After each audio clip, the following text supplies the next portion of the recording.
Hi, I'm Daniel Gold, and welcome to the Gold Standard Leadership Lab. By day, I'm a partner at a leading advisory firm where I draw upon my background as an attorney to help my clients succeed. This podcast, though, is my personal project, completely separate and apart from my day job, but reflects the same passion that I exhibit everywhere for teaching, mentoring, and helping others succeed through simple, impactful lessons. It is my hope that you'll walk away with practical takeaways to help you on your leadership journey. Thanks for being a part of the community and for joining me in the Leadership Lab. Let's get started. Susie is crushing it. 3 years of flawless execution, clients love her, and every project she touches turns to gold. Obviously, it's the right time for promotion. Johnny's the same, consistent performer, reliable, always gets it done. Naturally, it's time to move him up. And what do? We promote them. We give them new titles, new salaries, new business cards. We celebrate at the team meeting and everybody claps. But yet 6 months later, what are we doing? We're having the performance conversation. And a year later, what are we doing? We're managing them out. And here's the part that really upsets me. As senior leaders, we blame them. That's right. We say things like, they couldn't handle the next level. We say that they weren't leadership material. We say things like they didn't have what it takes. But the actual truth is uglier than that. We failed them. And then we separate ways with them for our failure. But then we wish them the best in all their future endeavors. Here's how it typically goes in many organizations. Someone's been a strong individual contributor for a few years. They hit their numbers, they're dependable, they're well-liked. And in most organizations, there's really only one path forward, and that's promotion. And so what do? We give it to them.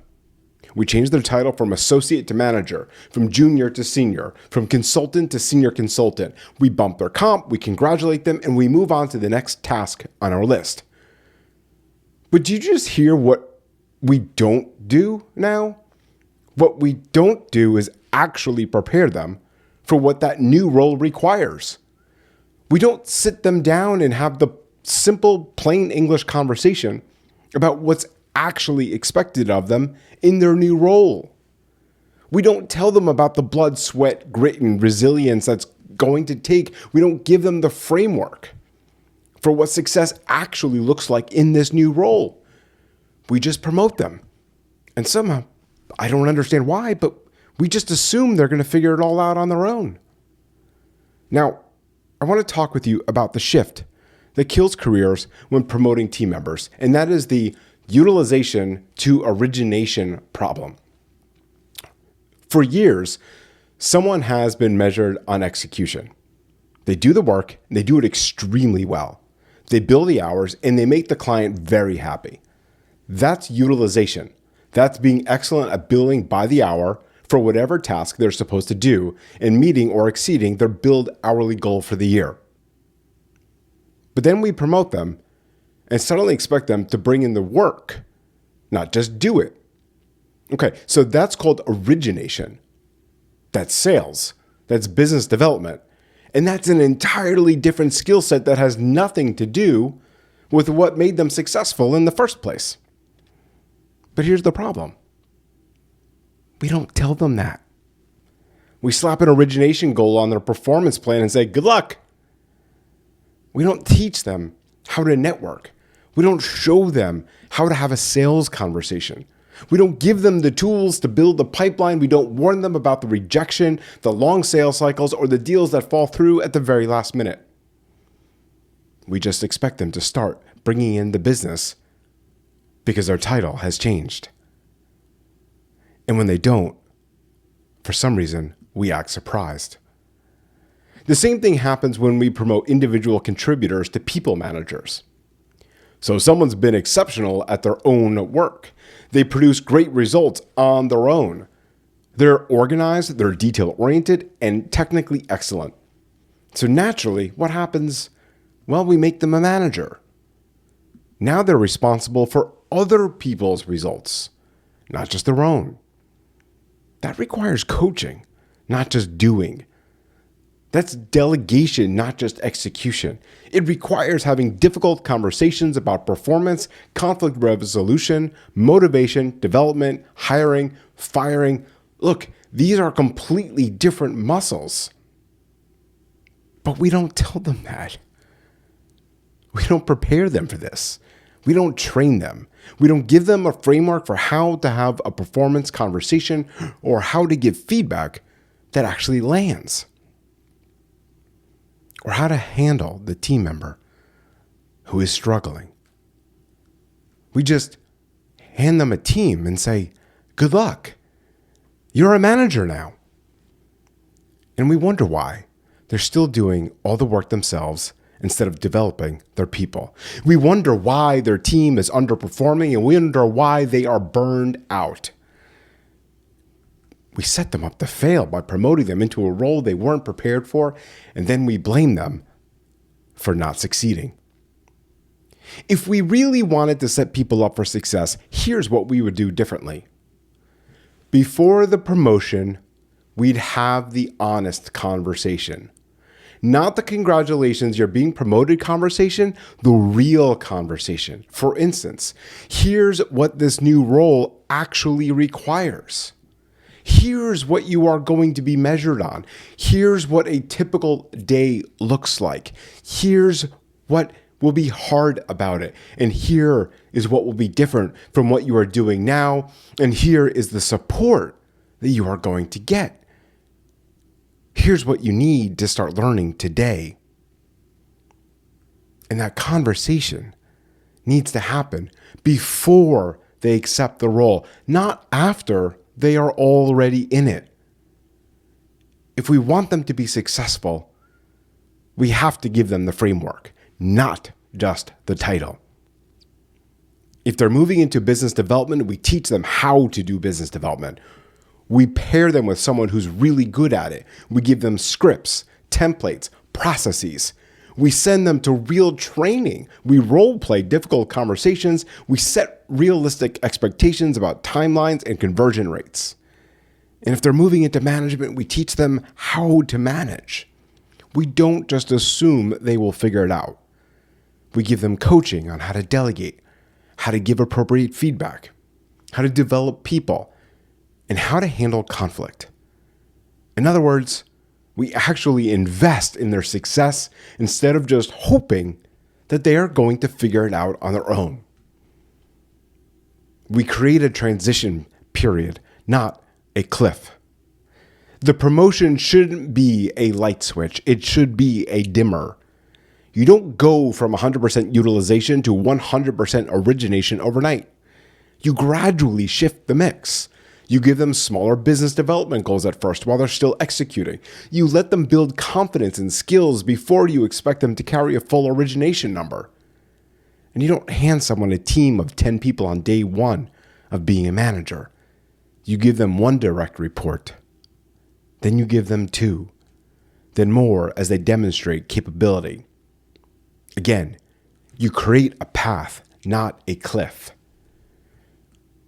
And you know what we would also do? We would check in during the transition, not just at annual review time. Look, we all know this. The first 90 days after a promotion is critical.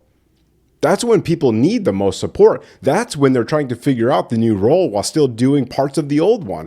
That's when bad habits get formed or good ones get established. We should be checking in weekly, and we should be asking what's working. What's hard? What do you need? What questions do you have? But instead, all too often, we promote them in January, don't talk to them about it again until their performance review in December, when we tell them they're not hitting their numbers. When we promote people without preparing them, we don't just hurt them, we hurt the entire organization. We hurt everyone. We lose a great individual contributor and gain a struggling manager. The team suffers because its leader doesn't know how to lead. The clients suffer because the person who used to serve them brilliantly is now distracted and completely overwhelmed. And then when it doesn't work out, we let them go or we manage them out. Or we move them into a different role where they never quite recover their confidence. Look, as leaders, we are literally destroying careers because we were either too lazy or too busy to do the work of actually developing people in the new roles we promoted them to. And here's the most infuriating part to me. We blame them. We say they were not ready. We say they couldn't make the transition. We say they didn't have leadership potential, but they didn't fail. We failed them. And I've watched this happen over and over and over in my career. People who are set up to fail and then blamed for failing. And every time it happens, I think about the senior leaders who made the decision to promote without preparing. The ones who knew what the role required but didn't share that information. The ones who saw the person struggling and did not intervene. And the ones who waited until it was too late and then pulled the plug. Those leaders failed their people. And instead of owning that failure, they added insult to injury by blaming the employee. So here's what I'm going to ask you to do. If you're about to promote someone, before you move forward, I want you to ask yourself these questions. Number one, have I clearly explained what this new role actually requires? Number two, have I had an honest conversation about what will be different and what's going to be hard? Number three, have I given them the tools, training, and framework they need to succeed? Number four, have I created a transition plan instead of expecting them to flip a switch overnight? Number five, am I prepared to invest in their development during the transition? And finally, number six, if you can't answer yes to all of those questions, you're not ready to promote them. And if you do promote them anyway, their failure won't be their fault. It will be yours. Moving forward, promotion should be an opportunity and not a trap. When we promote people, we're saying we believe in your potential to grow into this next role. But listen, belief without support, that's just empty words. If we're going to promote people, we have an obligation to set them up for success. And that means honest conversations. It means real preparation, ongoing support, and accountability on our parts as leaders to actually develop the people we promote. Because anything less is just setting them up to fail so we can blame them later. And that is not leadership. I'd like you to think about these questions this week. Who did you promote without adequately preparing? And honestly, what could you have done differently? If you're going to promote someone, have you had the honest, plain English conversation about what success actually requires? And where are you blaming someone for struggling in a role you didn't prepare them for? If you have someone who was recently promoted and they are struggling, I want you to schedule time this week to give them the framework and give them the support you should have given them on day one, because it is not too late. Because remember, leadership, it isn't about perfection. It is about progress. Take this lesson, put it into action, and continue setting the gold standard in your own life and at work. See you all next time.